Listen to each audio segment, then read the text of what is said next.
The voice that had spoken to him, the guardian of the river, had been silent since dawn. Yet her presence still lingered like a shadow behind his thoughts. Every time he looked at the glowing water in his veins, he felt her watching him. By afternoon, Isaac reached a ridge of rocks that overlooked a wide valley. From up there, he saw smoke rising in the distance, the dark line of a battlefield. His body tensed. Somewhere beyond that smoke were soldiers, humans, maybe even his old unit. For a moment, hope flickered inside him. Maybe he wasn't completely alone. Maybe someone had survived. He started walking toward the smoke. The air grew thick with heat and the scent of metal and ash. Then he saw them. Not humans, but Dravari soldiers. Their scales shining under the sunlight, their weapons humming with energy. They were searching the wreckage of destroyed machines. He counted at least 6 of them. Isaac crouched behind a rock. His hand went to his sidearm, but something stopped him.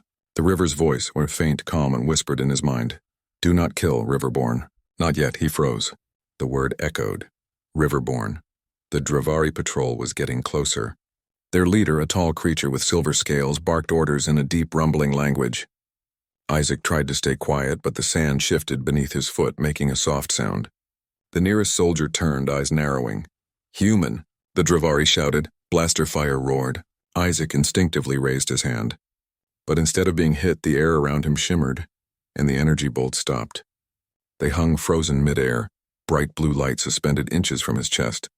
Isaac stared at them, wide-eyed. His heart pounded. The glowing in his veins pulsed brighter, matching his heartbeat. The energy bolt slowly dissolved into thin streams of light, fading into the air. The Dravari soldiers stepped back, fear flashing across their faces. "What are you?" one of them whispered. Isaac didn't answer. He didn't know. He felt something stir inside him, like a wave rising from the river that now lived in his blood. Without meaning to, he stretched out his hand. The sand around them shifted, swirling into the air like a storm. The soldiers screamed and dropped to their knees as the desert came alive. The sand formed glowing shapes, wrapping around their weapons and dragging them down. But Isaac's voice cut through the chaos. "Stop!" The sand froze. The storm calmed. He looked at the soldiers, terrified, trembling, helpless, and guilt hit him like a knife. He hadn't wanted to hurt them. He just wanted them to stop shooting. The wind settled. The river's voice spoke again, soft but full of power. "You are connected now, Isaac Hale. The planet listens to you. Even the smallest grain obeys. But power without heart brings ruin." Isaac knelt in the sand, breathing hard. "I didn't mean to." "I know. But the galaxy will not see your mercy. They will only see your strength." He looked at the soldiers. One of them, the silver-scaled leader, raised his head and said in a shaky voice, "Human." "What are you?" Isaac stood silently for a moment, then turned away. "I don't know," he said softly. "But I think I'm something you should leave alone." He began to walk again, the glow in his veins slowly fading. Behind him, the Dravari didn't follow. They only watched, whispering prayers in their own tongue, prayers meant for gods. As the suns began to set, Isaac reached the edge of the valley. The world around him glowed gold and red, and the river's hum inside him grew calm again. He sat down on a rock and watched the horizon. He didn't feel like a soldier anymore. He didn't feel human either. He was something in between, something new. The voice of the guardian returned one last time before the night fell. "You are the bridge now, Isaac Hale, between what was and what will come." He closed his eyes. The desert wind brushed against his face, soft and cool, carrying the distant sound of the river's song.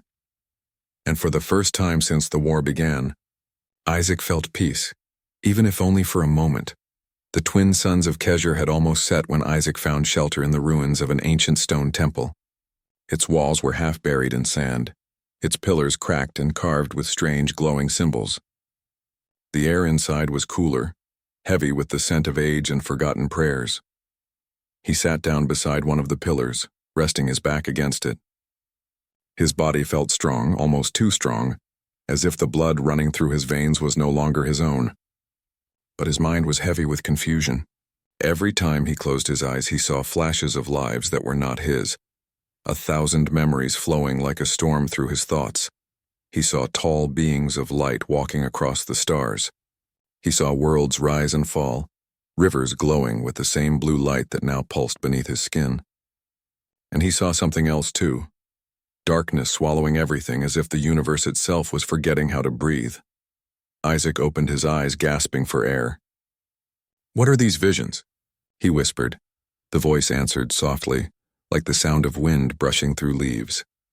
"They are memories, carried by the river since the dawn of creation. Now they live inside you." He looked around, his eyes scanning the shadows. "You again," he said quietly. "You keep talking about the river choosing me. Why? What do you want from me?" A faint light began to form in front of him. Slowly, the figure of the river's guardian appeared. The same tall, luminous woman of water and light. Her expression was calm but sad, as though she carried centuries of sorrow in her eyes. "The river does not choose lightly," she said. "Once every 1,000 cycles it calls for a guardian, one who will carry its memory and protect its heart." Isaac stood slowly, staring at her glowing form. "So I'm supposed to be your next guardian?" "Yes," she said. "But never before has the river chosen a human." Isaac gave a bitter laugh. "Then it made a mistake." The guardian tilted her head, her eyes soft. "Do you think it was by accident that you found the river, when thousands have searched for it and failed? The river calls to those who are dying inside, because only they understand what it means to give life." Isaac's chest tightened. "I'm no hero. I've killed. I've followed orders that destroyed villages, not saved them. I don't deserve this." "That is why you do," she said gently. "You have seen both mercy and cruelty. You have known love and loss. You have felt what others hide. The river needs a heart that can remember pain, because only through pain can compassion grow." Her words struck deep inside him. For a moment he didn't speak. He remembered his squad, their laughter before the bombing and the silence afterward. He remembered the faces of the people caught in the crossfire, the guilt that had followed him like a shadow. Maybe that was why the river had found him. Not because he was pure, but because he wasn't. He looked at the guardian again. "If I accept this, what happens to me?" Her expression darkened.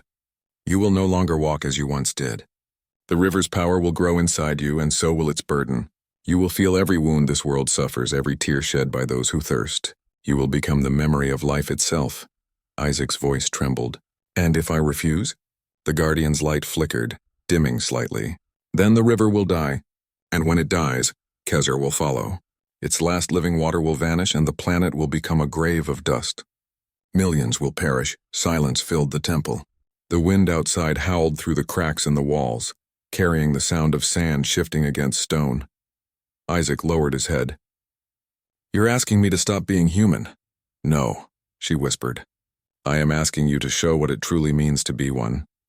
Her words lingered in the air, soft and haunting. Then her form began to fade, her light sinking back into the cracks of the stone. Before she vanished completely, she spoke one last time. "The war is coming here. Isaac Hale. Both humans and Dravari will come for the river. They will try to take what cannot be owned. When that day comes, you must choose who you stand for, and what you protect." And with that, she was gone. Isaac stood alone in the silence of the ruins, his hands trembling. The suns had finally set and the stars filled the sky. The same stars he once looked at from Earth, back when life was simple and his soul was still clean. He looked down at his glowing hands and whispered to the empty air. "If this is what it means to be chosen, then maybe being human is the only thing that can save what's left." The wind carried his words into the night, across the empty sands of Kejar, and far beneath the surface. The ancient river pulsed softly, as if it had heard and approved. Days passed in silence after the guardian disappeared. Isaac Hale stayed near the river, building a small shelter from broken stone. He spent his time watching the glowing water flow under the alien stars. Sometimes he spoke aloud, asking questions to the river, though it rarely answered. Other times he just listened. The river's hum had become a part of him, a quiet heartbeat beneath his own. But peace never lasts long in a world at war. One evening, as a red storm gathered over the dunes, Isaac felt something shift in the air. The wind grew colder, heavier, carrying the scent of smoke and metal. He climbed a nearby ridge and looked out across the horizon. His heart sank. Ships, hundreds of them. Human warships cutting through the clouds like dark blades. Behind them came armored transports and soldiers in the gray armor of the Earth Coalition. His own army. They had found the river. Isaac stood in silence for a long moment, the storm wind whipping his coat around him. He knew what would come next. Machines digging, soldiers shouting, commanders giving orders they didn't understand. They would try to take the water. They would destroy everything to own it. And he couldn't let that happen. He made his way down to the river's edge. The blue glow shimmered across his face, calm and endless. His reflection stared back at him, eyes bright like twin flames. "Looks like they found us," he whispered. The voice of the guardian spoke softly in his mind. "The river warned you this day would come." "What will you do, Isaac Hale?" He clenched his fists. "I don't know. They're my people. But if they take this, it's over. Everything." "Then decide not with anger," the voice said, "but with understanding. Even the destroyer can learn what it means to protect." Before he could answer, the sky lit up. The first transport ships landed near the valley. Soldiers poured out, rows of them, their boots crushing the sand. Drones circled above, scanning the glowing current. In minutes, the quiet land turned into a buzzing war zone. Isaac walked forward, his steps slow, steady, calm. The soldiers saw him and aimed their rifles. A few of them froze in shock. They recognized his face. "Corporal Hale," one of them shouted. "You're alive?" Isaac said nothing. A tall man stepped out of the nearest ship, General Rhodes, his old commander. His face was weathered, proud, and full of cold calculation. "Corporal," Rhodes said, his voice calm but heavy with authority. "Stand down, soldier. You're coming home." Isaac shook his head slowly. "You shouldn't be here, General.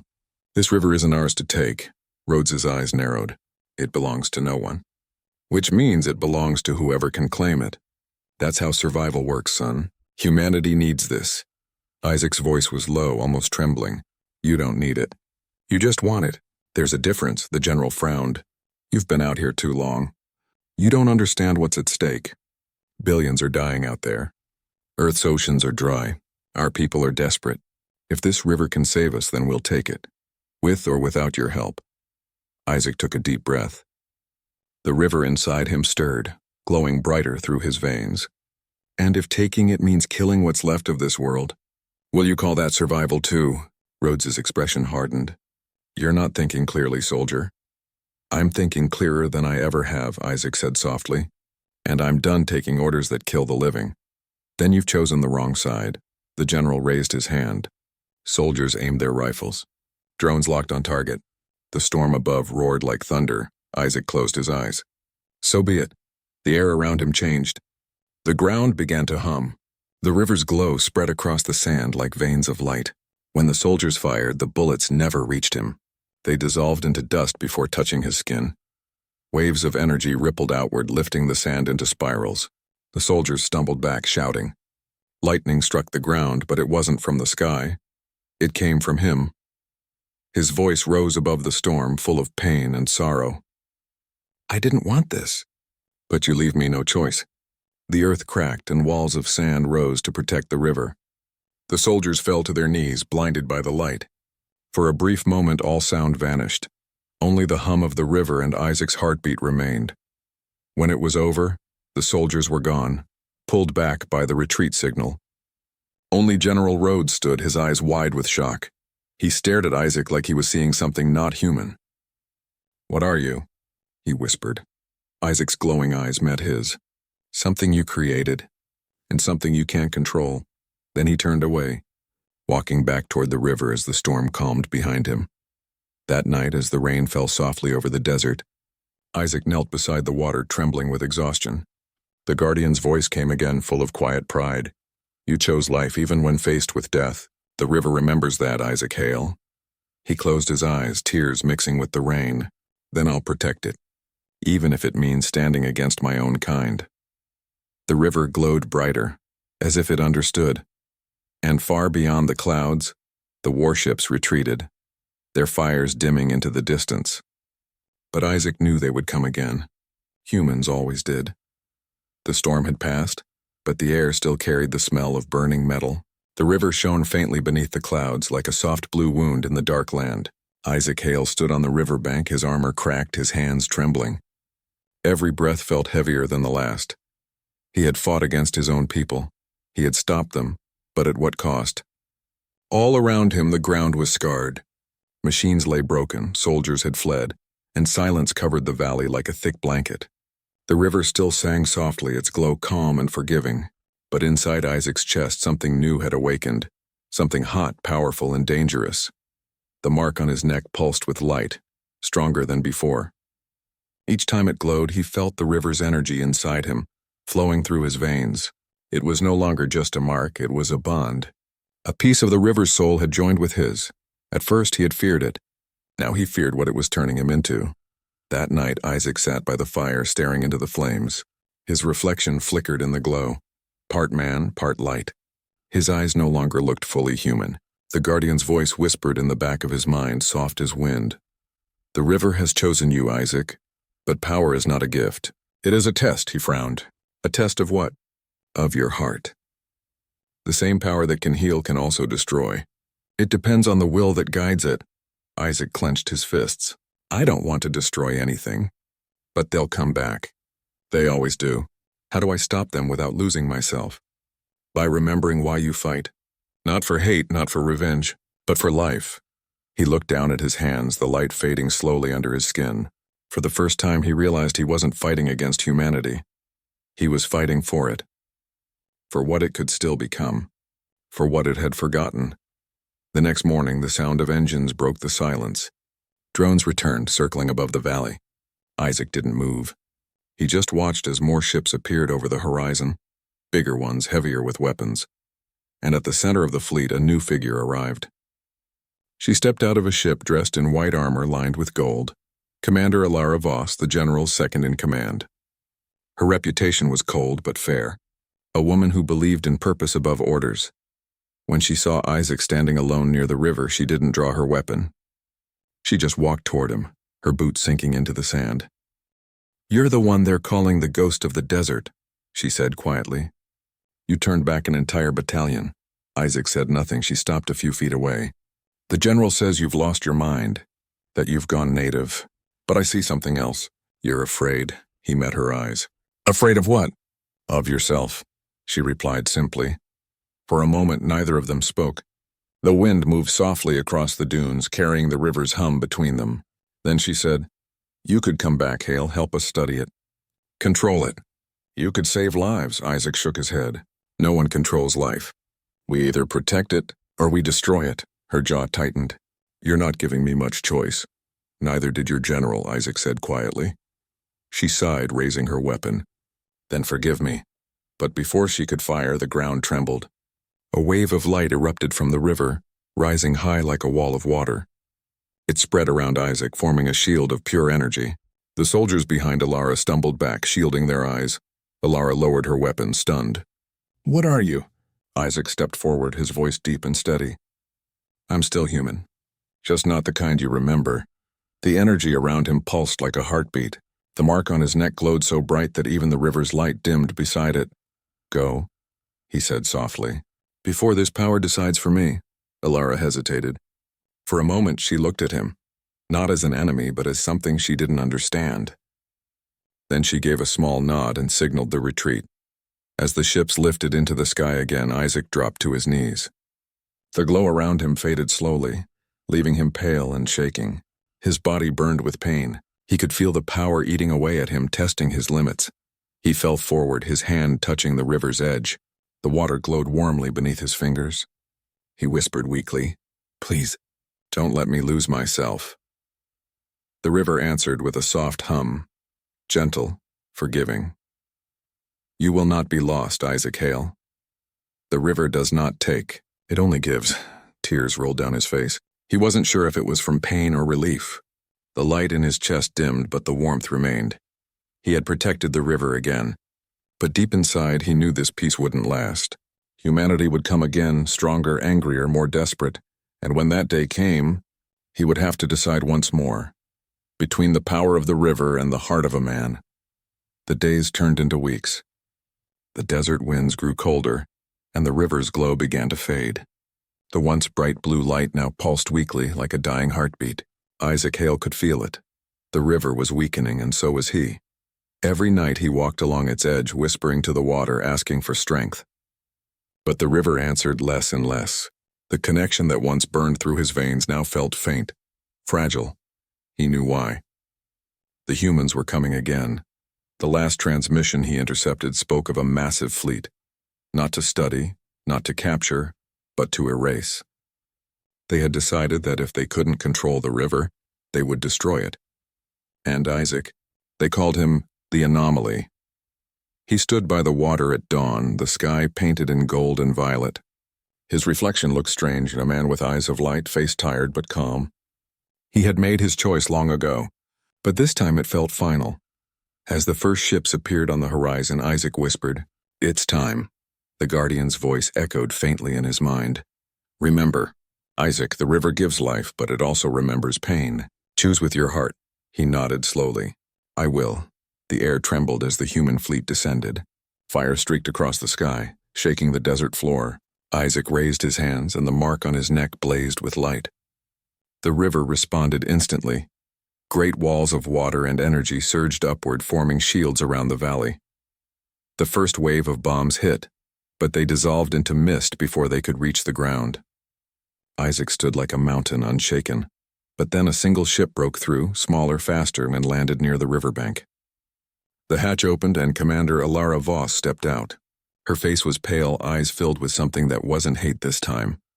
She called out through the wind, "Isaac, you can't hold them off forever. They'll keep coming until there's nothing left." He turned to her, his voice calm. "Then I'll stand here until there's nothing left of me."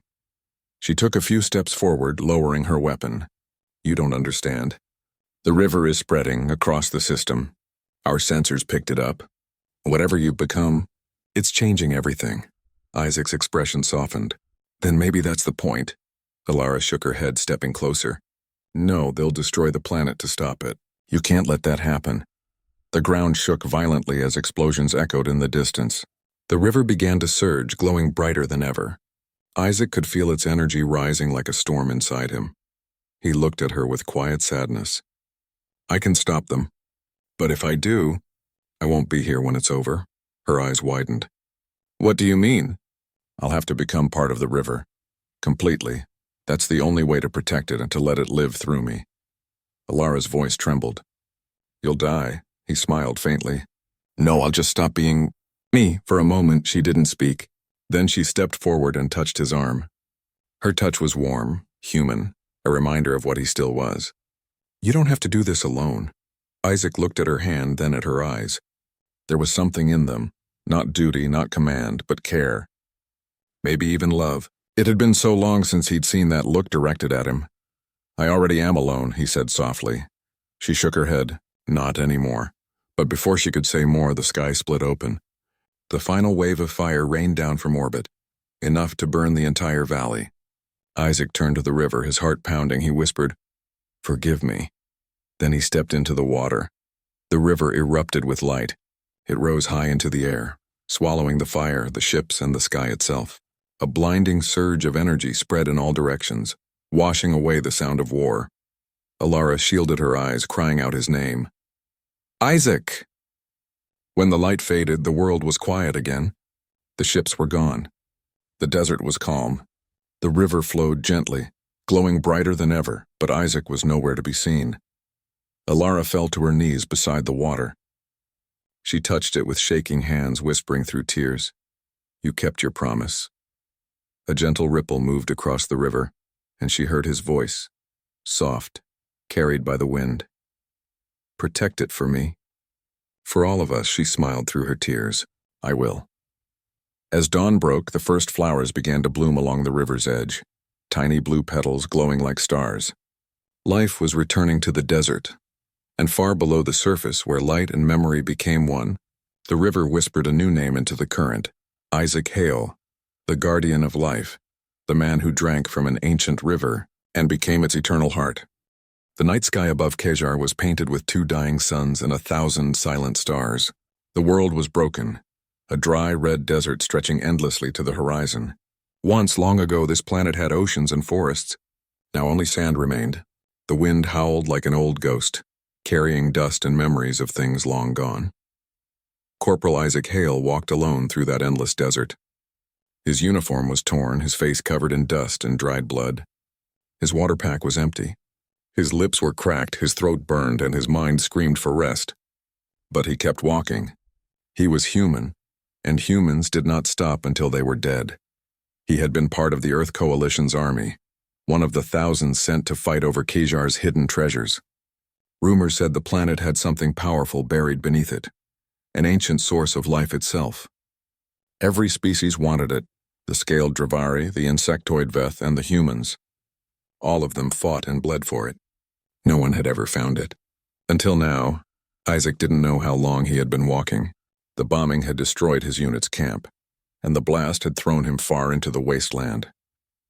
He had lost his communicator, his map, and his hope. All he had left were the memories of his friends, their laughter, their courage, and their screams as fire fell from the sky. He had buried too many faces to remember them all. As he stumbled over a dune, something shimmered faintly below. A thin line of light, soft and blue, cutting through the red sand like a living thread. At first he thought it was a mirage, but as he got closer, the air grew cool and the scent of moisture touched his nose. It was real, a river flowing through the desert. Isaac fell to his knees beside it. The water was strange, and it glowed faintly like it carried starlight within it. It moved silently, smooth and calm, reflecting the twin suns above. He had never seen anything so beautiful. For a long time he just stared at it, breathing hard, tears burning his dry eyes. He didn't care if it was poison or alien magic. He didn't care if it killed him. He leaned forward, cupped the glowing water in his trembling hands, and drank. The taste was cold, too cold. It burned through him like ice and fire at the same time. His heartbeat slowed. His mind went silent. For a moment, everything stopped. The world around him froze in place, and the stars above seemed to pulse with light. Then, a sound broke the stillness, a voice, soft, female, and ancient. "You have no idea what you just turned into." Isaac jerked around, his hand going to his sidearm. There was no one there. The desert was empty, silent, endless. His own breathing sounded loud in his ears. He scanned the dunes, the rocks, the shadows. Nothing moved. Still, the air felt alive, like it was watching him. "Who's there?" he shouted, his voice rough. "Show yourself." No answer. Only the whisper of the wind, and the slow rhythmic hum of the river. Isaac turned back toward the water, and froze. His reflection looked back at him, but it wasn't his reflection anymore. His eyes glowed faintly gold. His veins shimmered beneath his skin. For one heartbeat, he saw someone else in the reflection. Tall, luminous, with eyes like stars and a face full of sorrow. He stumbled backward, heart pounding. His hand shook. The air felt heavier, pressing against his chest. Then the voice returned. Not from behind him this time, but from within his mind. "You drank from the heart of the world. The river remembers all who came before, and now so will you." Pain shot through his head like lightning. Images flashed in his mind. Visions of great beings made of light, cities built of crystal, battles fought before humanity ever existed. He saw the birth of stars, the death of gods, the rise and fall of entire worlds. He screamed, clutching his head, but the visions didn't stop. They poured into him like water into a broken vessel. When it was finally over, he fell to his knees again, shaking, gasping for air. His body trembled and his heart thudded like a drum inside his chest. The voice faded into a whisper, fading like the wind. "You are its vessel now." The desert went quiet once more. The river flowed gently beside him, glowing softly under the alien stars. Isaac stared at his reflection, at those golden eyes. And for the first time in his life, he felt truly afraid. He didn't know what the river had done to him. He didn't know what he had become. But deep inside, he could feel it. Something alive now moved within his blood, and it was ancient. When the first light of dawn touched the dunes of Kejar, Isaac Hale was still sitting beside the glowing river. He hadn't slept. He couldn't. His mind felt like it carried a storm inside it, memories, voices, images that were not his. Every time he closed his eyes, he saw flashes of other worlds, strange skies, and faces that belonged to creatures older than time. He looked down at his hands. The veins beneath his skin glowed faintly blue, like tiny streams of light. His heartbeat felt slow and deep, echoing in his chest like a drum underwater. He pressed a hand to his neck and felt a pulse that wasn't entirely his own. "What's happening to me?" he whispered. The wind answered with silence. But then, softly, came that same voice from before, the one that had spoken when he drank. It was calm, ancient, and strangely kind. You drank from the river of memory. Now the river flows in you. Isaac froze, scanning the dunes. Where are you? Who are you? The voice echoed gently inside his head. I am what remains of the river's guardian. I was once flesh. Now I am only voice. You are the first to drink in 1,000 cycles. Isaac's chest tightened. I didn't mean to. I thought it was just water. I just wanted to live. You did live, the voice whispered, but not as you were. He looked at his reflection again. His eyes were glowing brighter now, gold mixed with blue like sunrise trapped inside them. Fear crawled up his spine. Change me back, he said, his voice shaking. Whatever this is, take it away. For a moment, the voice was silent. Then it said softly, would you undo what cannot be undone? The river remembers now through you. It chose you for a reason. Isaac's hands clenched. I'm just a soldier. I've killed people. I don't deserve to be chosen for anything. The voice replied with something that felt almost like a sigh. That is why it chose you. He didn't understand. He stood, anger boiling in his chest. You think I'm some kind of savior. I'm no god. I'm just trying to survive. The ground beneath his feet trembled. The water beside him rippled and rose, not as a wave, but as a shape. For a moment, the river itself took form, a tall figure of shimmering blue light standing before him. Her face was calm, her eyes endless, her expression both gentle and sorrowful. You are not a god, human, she said, her voice echoing in the wind. But you carry what gods once carried, the memory of worlds, the power to give life, or to end it. Isaac stumbled back. Why me? He shouted. There are better people out there, scientists, leaders. I'm just a man who knows what it means to lose, she finished softly. That is the one thing the river needs, a heart that understands pain. He wanted to argue, to scream, but the look in her glowing eyes silenced him. There was something in her face, not just power, but sorrow. Like someone who had watched everything she loved turn to dust. The wind shifted. The figure began to fade. Wait, Isaac called out, stepping forward. What happens now? What am I supposed to do? Her fading voice answered, almost like a whisper carried by the current. Listen to the river. Protect it. It is dying, as your kind is dying inside. Learn, Isaac Hale. The water remembers, and through you it will live again. Then she was gone. The river became calm once more, its surface smooth and silent as glass. Isaac stood alone again beneath the twin suns, breathing hard, his heart racing. His mind felt heavy with her words. Protect the river. Listen to it. What did that even mean? He looked at the endless horizon. The war was still out there. Armies, machines, and greed. They would come for this river when they found it. They always came. Isaac took a deep breath. The air felt different now and alive. He could hear things he shouldn't be able to hear. The faint heartbeat of the planet, the movement of creatures far beneath the sand, even the whisper of the wind as it carried voices from miles away. Something inside him was awakening. He didn't know what he had become, but he knew one thing for certain.